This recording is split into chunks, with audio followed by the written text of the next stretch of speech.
നമസ്കാരം. 2023 ഒക്ടോബർ മാസം 7-ാം തീയതി ഇസ്രായേലിലേക്ക് ഹമാസ് എന്ന് പറയുന്ന പാലസ്തീനിലെ ഭീകരവാദ പ്രസ്ഥാനം നടത്തിയ ആക്രമണത്തോടു കൂടിയായിരുന്നു യഥാർത്ഥത്തിൽ പശ്ചിമേഷ്യയിൽ വലിയ തരത്തിലുള്ള ഒരു സംഘർഷം രൂപപ്പെടുന്നത്. ഹമാസിന്റെ ഏകദേശം പരിപ്പ് ഇസ്രായേൽ ഇളക്കി കഴിഞ്ഞു എന്നുള്ളതിൽ തർക്കമില്ല. ഗാസ എന്ന് പറയുന്ന അവരുടെ പ്രധാനപ്പെട്ട ഒരു നഗരം അത് പൂർണ്ണമായിട്ടും ഇസ്രായേൽ വളഞ്ഞ് പിടിച്ചടിച്ച് നശിപ്പിച്ചു. അപ്പൊ ഇതിനിടയിലാണ് ഇസ്രായേലിനെ ആക്രമിക്കുന്നതിന് വേണ്ടിയിട്ടുള്ള പല പല പദ്ധതികൾ തയ്യാറാക്കുന്നതിനും അതിനു വേണ്ടിയിട്ടുള്ള കൃത്യമായിട്ടുള്ള ഗൂഢാലോചന നടത്തി ഈ ഹമാസ് എന്ന് പറയുന്ന ഭീകരവാദ പ്രസ്ഥാനത്തെയും അതോടൊപ്പം തന്നെ ഇതിന് ചുറ്റുവട്ടമുള്ള ഈ പാലസ്തീൻ അടക്കമുള്ള രാജ്യങ്ങളിലും സിറിയയിലും ലെബനനിലും അടക്കമുള്ള ഭീകരവാദ പ്രസ്ഥാനങ്ങളെ സാമ്പത്തികമായിട്ടും ആയുധപരമായിട്ടും സപ്പോർട്ട് ചെയ്തുകൊണ്ട് ഇറാൻ എന്ന് പറയുന്ന രാജ്യം മുന്നോട്ട് കടന്നു വരുന്നു. അത് ഇന്ന് മുതലല്ല, വർഷങ്ങൾക്ക് മുന്നോടിയായിട്ട് തന്നെ ഇതേ ഒരു പ്രവണത ഇസ്രായേൽ എന്ന് പറയുന്ന രാജ്യത്തോടുള്ള എതിർപ്പ് കൊണ്ട് ഇറാൻ നടത്തിപ്പോരുന്ന ഒരു സംഭവം തന്നെയാണ്. ഇറാന്റെ പ്രധാനപ്പെട്ട ഒരു ഘടകം ഈ പശ്ചിമേഷ്യയിലെ ഇസ്ലാമിക രാജ്യങ്ങളെ സംബന്ധിച്ച് ഏറ്റവും വലിയ ആയുധബലമുള്ള അല്ലെങ്കിൽ ശക്തമായിട്ടുള്ള ഒരു രാജ്യം എന്നുള്ള ഒരു പ്രതീതി സൃഷ്ടിക്കുക എന്നുള്ള ലക്ഷ്യത്തോടു കൂടി തന്നെയാണ് ഇവന്മാരെ നിരന്തരമായിട്ട് ശ്രമിച്ചുകൊണ്ടിരിക്കുന്നത്. ഇവരുടെ കയ്യിൽ മാരകമായിട്ടുള്ള അണുവായുധങ്ങളുണ്ട് എന്നുള്ള ഒരു പ്രചരണം കൂടി ഇതിന്റെ ഭാഗമായിട്ട് നിരന്തരമായിട്ടുണ്ട്. അപ്പോ ഇതിനിടയിൽ ഈ അണുവായുധങ്ങൾ വലിയ തരത്തിൽ ഇസ്രായേൽ എന്ന് പറയുന്ന രാജ്യത്തിന് ഭീഷണിയാകുന്നതിന്റെ പേരിൽ ഇസ്രായേൽ പല ഘട്ടങ്ങളിലായിട്ട് ഇവരുടെ പ്രധാനപ്പെട്ട സൈനിക മേധാവികളെ കൊന്നു കളഞ്ഞിട്ടുണ്ട് എന്നുള്ളതിൽ തർക്കമില്ല. അത് ആദ്യമായിട്ടൊന്നുമല്ല. 18 പ്രധാനപ്പെട്ട സൈനിക മേധാവിമാരെ കൊല്ലുന്നതോടൊപ്പം തന്നെ ഈ ന്യൂക്ലിയർ സംവിധാനവുമായി ബന്ധപ്പെട്ട് നിൽക്കുന്ന ശാസ്ത്രജ്ഞന്മാരെ, അവരുടെ പ്രധാനപ്പെട്ട ഇതുപോലെ ബന്ധപ്പെട്ട് നിൽക്കുന്ന ഏറ്റവും മുതിർന്ന ഉദ്യോഗസ്ഥന്മാരെ ഇസ്രായേൽ കൊന്നിട്ടുണ്ട്. അത് ഏകദേശം 40ഓളം പേര് വരും എന്നുള്ള ഒരു കണക്ക് കൂടി ഉണ്ട്. അപ്പോൾ ഇതിന്റെ പുറകിൽ പ്രവർത്തിച്ചിട്ടുള്ളത് ഇസ്രായേലും ഇസ്രായേലിന്റെ ചാരസംഘടനയായിട്ടുള്ള മൊസാദ് ആണെന്നുള്ള ആരോപണം നിരന്തരമായിട്ട് ഇവർ ഉന്നയിക്കുന്നുണ്ടെങ്കിൽ പോലും ഇവിടെ ഒരു പ്രധാന ഘടകം എന്നാൽ ഭീകരവാദ പ്രസ്ഥാനങ്ങൾക്ക് വലിയ രീതിയിൽ പിന്തുണ കൊടുക്കുന്ന ഒരു രാഷ്ട്രമായിട്ട് ഇറാൻ മാറിയിരിക്കുന്നു. അതിൽ ഏറ്റവും മുഖ്യമായിട്ടുള്ള ഇറാന്റെ സ്പോൺസർഷിപ്പോട് കൂടി പ്രവർത്തിക്കുന്ന ഒരു ഭീകരവാദ പ്രസ്ഥാനമാണ് ഹിസ്ബുള്ള എന്ന് പറയുന്നത്. അപ്പൊ ഹിസ്ബുള്ള നിരന്തരമായിട്ട് ഇസ്രായേലിനെ ആക്രമിക്കാൻ വേണ്ടിയിട്ടുള്ള പരിശ്രമങ്ങൾ നടത്തുന്നുണ്ട്. ഇസ്രായേൽ കൃത്യമായിട്ട് തിരിച്ചടി കൊടുത്തവരൊക്കെ നിലക്കിടുന്നുണ്ട്. അപ്പോൾ ഇതിനിടയിലാണ് ഈ ഇറാന്റെ പ്രധാനപ്പെട്ട സൈനിക നേതാക്കന്മാർ എല്ലാവരും കൂടി ഒത്തുകൂടി നിൽക്കുന്ന സിറിയയിലെ അവരുടെ ഒരു പ്രധാനപ്പെട്ട കേന്ദ്രത്തിന് നേരെ ഇസ്രായേല് ഒരു ആക്രമണം നടന്നു. 13 പേരാണ് മരിച്ചത്. അതിൽ ഏറ്റവും പ്രധാനമായിട്ട് ഇറാന്റെ ഏറ്റവും മുതിർന്ന ചുമതലയിലിരിക്കുന്ന ഒരു സൈനിക ഉദ്യോഗസ്ഥൻ കൂടി മരിച്ചു എന്നുള്ള ഒരു വാർത്ത കഴിഞ്ഞ കുറച്ച് ദിവസങ്ങൾക്ക് മുന്നേ വന്നത്. അപ്പോൾ ഇതിന് തിരിച്ചടിയായിട്ട് ഞങ്ങൾ ഒരു വലിയ ഒരു പ്രത്യാഘാതം ഇസ്രായേലിന് നേരെ നടത്തുമെന്നുള്ള രീതിയിലേക്കുള്ള ഒരു വിഷയം പുറത്തുവിട്ടിട്ട് നമ്മുടെ ഇറാൻ കഴിഞ്ഞ 2 ദിവസങ്ങൾക്ക് മുന്നേ ഇസ്രായേലിലേക്ക് ഒരു വലിയ ഒരു ആക്രമണം നടത്തി.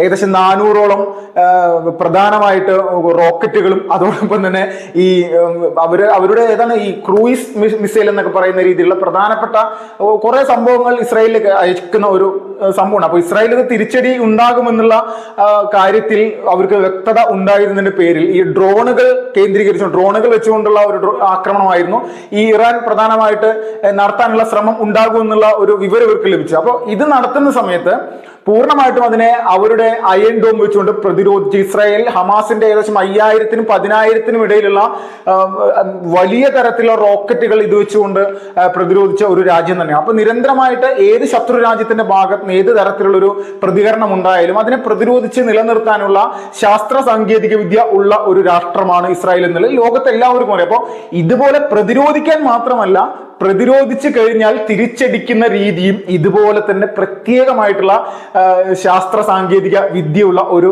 രാജ്യമാണ് ഇസ്രായേൽ എന്നുള്ളതും എല്ലാവർക്കും കൃത്യമായിട്ട് ബോധ്യമുള്ള. അതിന്റെ ഉദാഹരണമാണ് ഈ പറയുന്ന പാലസ്തീനും. വർഷങ്ങൾക്ക് മുന്നേ 3-4 രാഷ്ട്രങ്ങൾ ഒന്നിച്ചുകൂടി നിന്നുകൊണ്ട് 1967 കാലഘട്ടങ്ങളിൽ ഇസ്രായേലിനെ ആക്രമിക്കാൻ ശ്രമിച്ച സമയത്തൊക്കെ അവരുടെ വ്യോമസേനയെ വെച്ചുകൊണ്ട് വലിയ രീതിയിലുള്ള തിരിച്ചടി കൊടുത്തുകൊണ്ട് ഒരു രാഷ്ട്രം 4 രാജ്യങ്ങളെ ഒരേ സമയത്ത് മണിക്കൂറുകൾക്കകം യുദ്ധം ചെയ്ത് തോൽപ്പിക്കുന്ന ഒരു സിറ്റുവേഷനൊക്കെ ലോകത്തിന് മുന്നിൽ കാണിച്ചു കൊടുത്തൊരു രാജ്യമാണ്. അപ്പോൾ ഇറാൻ ഇപ്പോ വലിയ രീതിയിൽ തന്നെ ഭയപ്പെട്ടിരിക്കുന്ന ഒരു സംഭവം തന്നെ. ഇറാൻ ഈ ആക്രമണം നടത്തിയതിന്റെ ശേഷം പറയാണ് ഞങ്ങൾ ഇസ്രായേലിന് നേരെയുള്ള സൈനിക നടപടി അവസാനിപ്പിച്ചിരിക്കുകയാണ്. ഞങ്ങളുടെ ചിന്താഗതിയിൽ ഇത് ഇസ്രായേലിനെതിരെയുള്ള ഒരു വലിയ ശക്തമായിട്ടുള്ള ഒരു ആക്രമണമാണ്. ഈ ആക്രമണത്തിൽ നിന്ന് ഞങ്ങൾ തൽക്കാലം പിന്മാറുന്നു. ഇത് പറയുമ്പോൾ എന്ത് ആക്രമണം നടത്തി അല്ലെങ്കിൽ എന്ത് പ്രത്യാഘാതമാണ് ഇസ്രായേൽ എന്ന് പറയുന്ന രാജ്യത്തിന് ലഭിച്ചത്? കിട്ടിയത് എന്ന് നോക്കുമ്പോൾ ഒരു മണ്ണാങ്കട്ടയും ഒരു ചുക്കും അവിടെ സംഭവിച്ചിട്ടില്ല. 7 വയസ്സുള്ള ഒരു കുട്ടിക്ക് മാത്രം ഒരു ചെറിയൊരു പരിക്ക് പറ്റിയിട്ടുണ്ട്. പിന്നെ അവരുടെ സൈനിക താവളത്തിൽ വന്നുകൊണ്ട് ഇവരുടെ ഒരു ഡ്രോൺ വന്ന് വീണ് പതിച്ച് അവിടെ നിന്ന് ചെറിയൊരു പൊട്ടിത്തെറി ഉണ്ടായി എന്നല്ലാതെ ബാക്കി 95% ഇവർ അയച്ചിരിക്കുന്ന ഡ്രോണുകളും മിസൈലുകളും ആകാശത്ത് വെച്ച് തന്നെ ഇത് മുഴുവൻ ചൂറ്റിപ്പോയി എന്നുള്ള രീതിയിലേക്കുള്ള ഒരു പ്രതിരോധമാണ് യഥാർത്ഥത്തിൽ ഇസ്രായേൽ നടത്തിയത്. പക്ഷെ കേരളത്തിൽ ഇതിനെ വലിയ രീതിയിൽ സോഷ്യൽ മീഡിയയിൽ ആഘോഷിക്കുകയാണ് ഹമാസ് ഭീകരവാദ കുഞ്ഞുങ്ങൾ. ഒരു തർക്കമില്ല. ഇറാൻ ഫാൻസ് ഇപ്പൊ ഒരുപാട് ഇറാൻ ഫാൻസിന്റെ ലവ് ചിഹ്നം ഇട്ടുകൊണ്ടുള്ള ഒരുപാട് കാഴ്ചകൾ നമ്മൾ കണ്ടുകൊണ്ടിരിക്കുകയാണ് സോഷ്യൽ മീഡിയയിൽ. ഈ ഇറാനുമായി അല്ലെങ്കിൽ ഇസ്രായേലുമായി ബന്ധപ്പെട്ടുകൊണ്ടുള്ള ഒരു വാർത്ത വരുന്ന സമയത്ത് അപ്പൊ നമ്മൾ വ്യക്തമായിട്ട് മനസ്സിലാക്കിയിരിക്കുക, ആഗോളതലത്തിൽ ഇസ്ലാമിക ഭീകരവാദ പ്രസ്ഥാനങ്ങൾക്ക് കൃത്യമായിട്ട് സംരക്ഷണം നൽകുന്ന ഏത് രാജ്യമാണെങ്കിലും ആ രാജ്യത്തിന് വ്യക്തമായിട്ടുള്ള പിന്തുണ ലഭിക്കുന്ന ഒരു സംസ്ഥാനമായിട്ട് നമ്മുടെ കേരളം മാറിയിട്ടുണ്ട്. കേരളം മാറി എന്ന് പറഞ്ഞാൽ ഇവിടെയുള്ള ഭീകരവാദത്തെ തീവ്രമായിട്ടുള്ള ചിന്താഗതിക്കാര് ഇവിടെ ഒരുപാട് ആളുകൾ വർദ്ധിച്ചിരിക്കുന്നു എന്നുള്ളതിൽ തർക്കമില്ല. അപ്പോൾ ഇങ്ങനെ ഒരു സിറ്റുവേഷൻ ആണ് ഇപ്പോ ഈ ഇറാൻ ഇസ്രായേൽ യുദ്ധവുമായി അല്ലെങ്കിൽ അവരുമായിട്ടുള്ള സംഘർഷത്തിൽ നിലനിൽക്കുന്നത്. അപ്പോൾ ഇസ്രായേൽ ഇവരെ തിരിച്ചടിക്കാൻ വേണ്ടിയിട്ടുള്ള എല്ലാവിധ തയ്യാറെടുപ്പുകളും നടത്തി കഴിഞ്ഞു. ഇപ്പോ ഇറാൻ ഈ ഇസ്രായേലിനെ തിരിച്ചടിക്കുമെന്ന് പറയുന്ന സമയത്ത് നമ്മൾക്ക് അറിയാം ഇറാന്റെ ആക്രമണം പ്രതിരോധിക്കാൻ ഇസ്രായേലിന് സാധിക്കും. പക്ഷെ എത്ര സാധിക്കുമെന്ന് പറഞ്ഞാലും എന്തെങ്കിലും ഒരു പിഴവ് സംഭവിക്കും. ഹമാസ് നടത്തിയ ഭീകരാക്രമണത്തിൽ ഇസ്രായേലിന് പിഴവ് സംഭവിച്ചിരുന്നു. 1500 മുകളിൽ ആളുകളാണ് അന്ന് മരിച്ചത്. അപ്പോൾ ഒരു രാജ്യം ഇതുപോലെ ഒരു ആക്രമണ പദ്ധതി തയ്യാറാക്കിയിട്ട് ഒരു സംവിധാനം രൂപപ്പെടുത്തി മുന്നോട്ട് വന്ന് ആക്രമിക്കുന്ന സമയത്ത് ഇവിടെ ഒരു പരുക്കും സംഭവിക്കാതെ നിസ്സാരമായിട്ട് അതിനെ മറികടക്കാൻ ഇസ്രായേൽ എന്ന് പറയുന്ന രാജ്യത്തിന് സാധിച്ചെങ്കിൽ അവർ ഇതേ സംവിധാനം ഉപയോഗിച്ചിട്ട് ഇറാനെ ആക്രമിക്കാൻ പോവുകയാണ്. അപ്പോൾ അവരുടെ ക്യാബിനറ്റ് യോഗം, മന്ത്രിതല യോഗമെല്ലാം കഴിഞ്ഞ് അതിൽ പൂർണ്ണമായിട്ടും ഒരു തീരുമാനമെടുത്തിരിക്കുകയാണ് ഇറാനെ തിരിച്ചടിക്കണം. ഒരു സംശയമുണ്ട്, ഇറാനെ തിരിച്ചടിച്ചില്ലെങ്കിൽ അത് ഒരു കുറവാണ്, അവരെ നിലക്ക് നിർത്തേണ്ടതാണ് എന്നുള്ളത്.